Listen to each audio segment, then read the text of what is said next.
Obviously, John Rothstein is with us for the next 35, 36 minutes. He's in studio. John, part of the crew. He's been with us all March Madness, CBS Sports College Hoops Insider, and he writes for fanrag.com as well. Johnny, what's happening, buddy? How are you? All good, guys. Good to be with you, as always. Yeah, man, no doubt. I want to throw this at you, and I said this to Teague. I didn't quite, give all the reasons behind it, but as a snapshot, I believe that you can position this Final Four as maybe the most unique Final Four in the history of the Big Dance. Yeah, and well, look at the history right now of the teams in the Final Four. There isn't much history outside of North Carolina.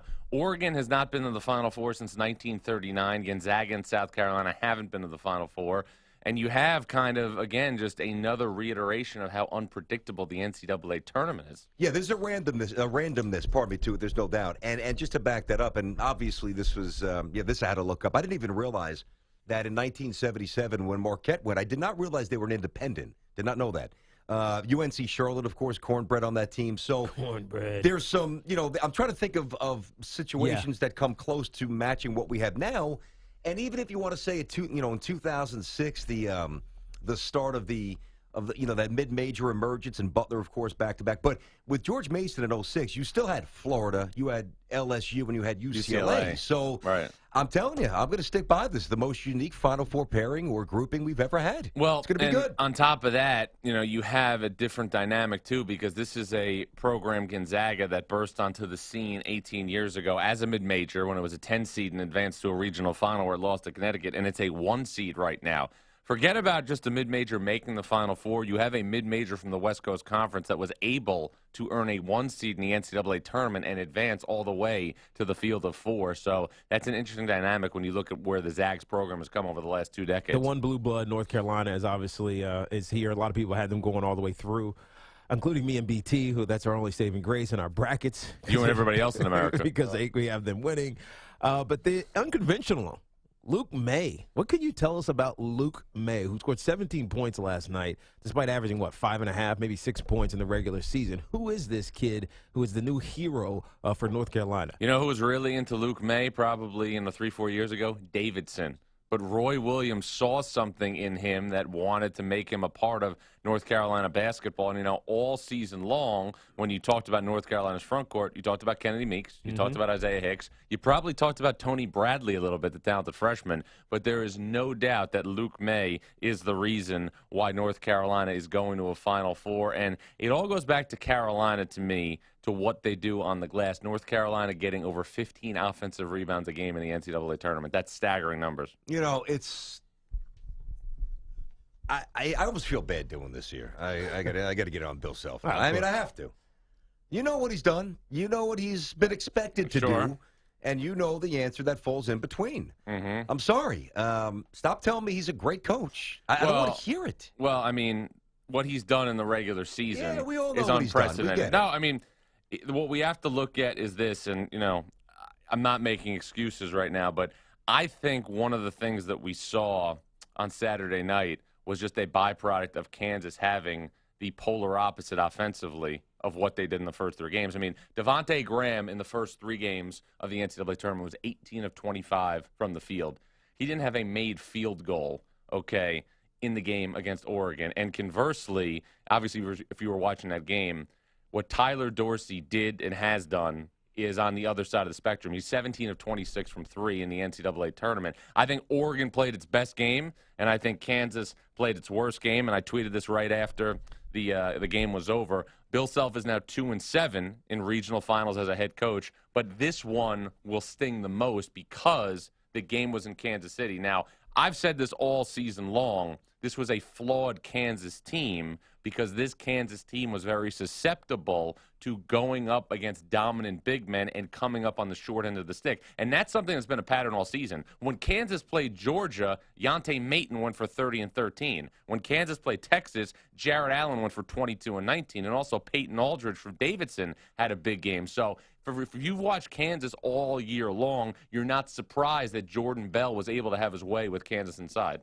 But what team? John Rothstein with us here in studio, of course. John, the CBS Sports Insider, College Hoops, and writes for fanrag.com. He's with us here inside the O'Reilly Auto Parts studio. On the other side, Dana Altman's squad. Well, first of all, Why is Phil Knight cutting down the net when Dana Altman is the head coach? Phil Knight is, a He's big paying for a lot. yeah. But still, isn't that a slap You in cut the my face? hair if you're paying me $50 million good a point. year with Nike gear. Good point. I mean, I thought that was a little bit odd. But, we talked about Oregon, early in this tournament, how they lose Boucher, and Right. all of a sudden the intensity is not going to be there inside. The defensive, rim protection is not Right. going to be there. They didn't miss a beat. In fact, it's almost like they're playing better without him. Well, Teak, you can speak to this probably better than us, but in covering college basketball and covering sports, this is something I've noticed. Sometimes when you don't have somebody on the bench that's capable of coming in and you can play through mistakes, there is a freedom internally in your mind that comes as a player. And I think that's what's happening with Jordan Bell right now, because for a long time, he always had to look over his shoulder and say, there's somebody next to me right now who is capable of taking my minutes if I'm not playing at my apex. Now, again, for as good as Jordan Bell has been in the NCAA tournament, as great as he was against Oregon, you still have a major concern if you're Oregon going up against North Carolina, because Oregon has one guy who can really rebound the ball and Carolina has four. You're heading out there on Wednesday. You'll be out there obviously doing the TV stuff, writing for fanrag.com, checking in with all the shows here at CBS Sports Radio. But I want to get back to what you said about the vulnerability that Kansas that you saw early in the front court, and how if you get the wrong matchup, it's going to be exposed. I get you. But I feel like this is the one year where every team had a flaw. Absolutely. So why should we not that you're – I know you're not making an excuse. Trust me, it's more context. I get that. But it seems like it's kind of explained away.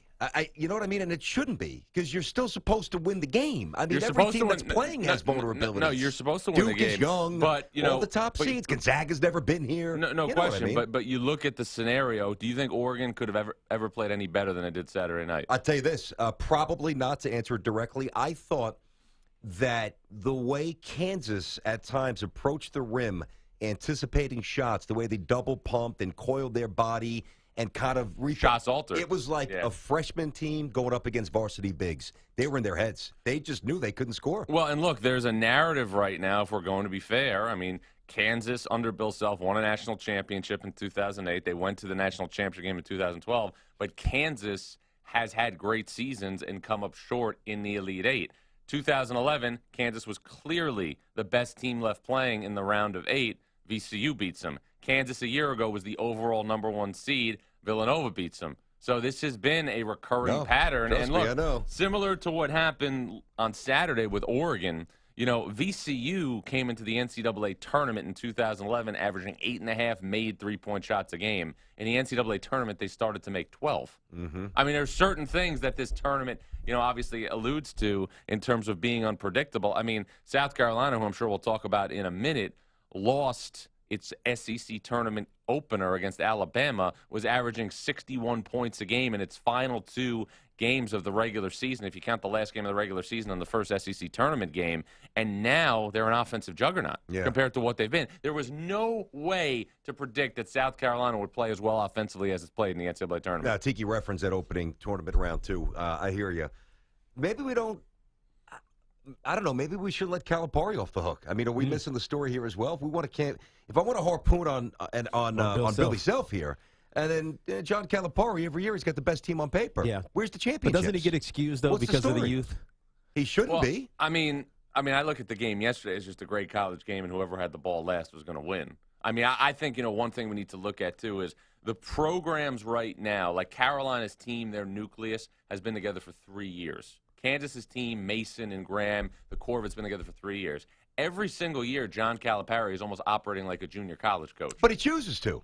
No, I get that. Okay. I get that. But, that's what he's created. But he's also, again, much like he always is, ahead of the curve. And he was the one who created the idea that you can recruit guys for 1 year and be successful. There is no way that Duke took the route that it took to win the 2015 national championship with Okafor and Tyus Jones and Winslow if John Calipari didn't do what he did at Kentucky. I agree, but I think it further amplifies, and I think it's kind of been pushed to the side a little bit that, most people in the business, and yours can, and I know you're tight with John, as anybody, he's a great recruiter. He's a good coach, but there's an element of, he's not much more than a good coach. Well, a lot of people say that. I think we overreact to what happens sometimes in the NCAA tournament.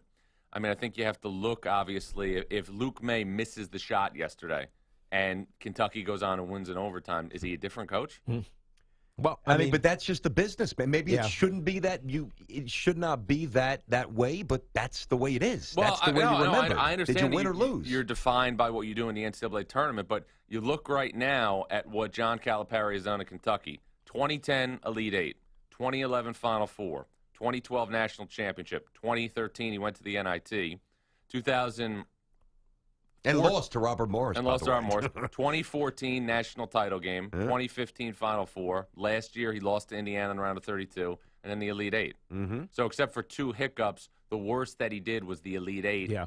I mean, that's. But there's 20 guys who've been drafted in the first round. The talent is undeniable. But they're only there for a year. They're That's only the there pro- for a that's year. the But problem. the year that they're I there, agree. win. I agree. I hear you. I mean, I'm just But asking. I'll give you an example. You go through each of these games, okay? You go through each of these games, and they're in a situation right now where crazy things have happened. In West Virginia in 2010, they were 3 of 23 from 3.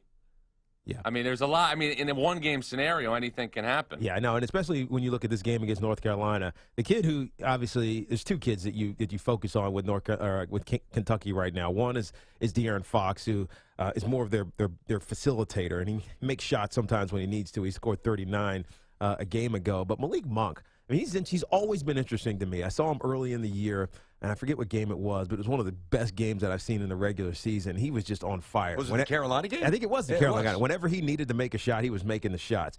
Now, yesterday, he had 6 points until the end of the game. And as much as you focus on ball, watching Justin Jackson chase him around when they were off the ball was impressive for Justin Jackson's sake. Obviously, he's a baller, but I didn't think he was that good of a defender. Monk turns it on at the end. He makes 2 ridiculous shots to tie this game up. But how do you think he's going to be in the pros? Because BT and I were just, comparing him and De'Aaron Fox. I almost like Fox better, even though I know Monk is the better scorer. Monk's a streak shooter, though. He's a guy. He's not a shooter. He makes shots. There's a difference for that. So I think that's the one Almost thing. like DeRozan, a little bit from the Raptors. No question. It's a good comparison. Yeah, no question. He's not a shooter. He makes shots.